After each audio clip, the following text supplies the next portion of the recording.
મહત્વના સમાચાર અમદાવાદમાં આસારામ આશ્રમોના દબાણો છે તેને દૂર કરાશે। એએમસીની લીગલ કમિટીમાં દબાણો દૂર કરવા માટેની ચર્ચાઓ થઈ છે। આસારામ આશ્રમના દબાણો દૂર કરવા માટે ચર્ચા થઈ છે। જરૂરી સ્પોર્ટ્સ ઇન્ફ્રાસ્ટ્રક્ચર માટે દબાણો દૂર કરાશે। 32 એકમો સરકારી જગ્યા પર ઊભા કરવામાં આવ્યા છે અને તમામને નોટિસ પણ આપવામાં આવી છે। 32 જેવા નોટિસીસ જે છે 262 મુજબની નોટિસીસ આપવામાં આવી હતી।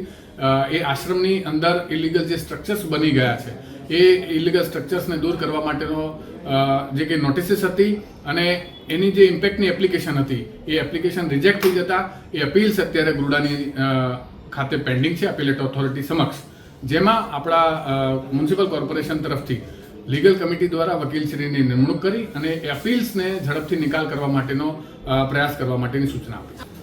સ્પોર્ટ સંકુલનો મેં આપને જણાવ્યું તેમ ફેઝ 2નું ત્યાં કામ થવાનું છે, જે પ્રપોઝડ છે અને આ જે સ્ટ્રક્ચર્સ છે એ તમામ પશ્ચિમ ઝોનની અંદર આવેલા છે।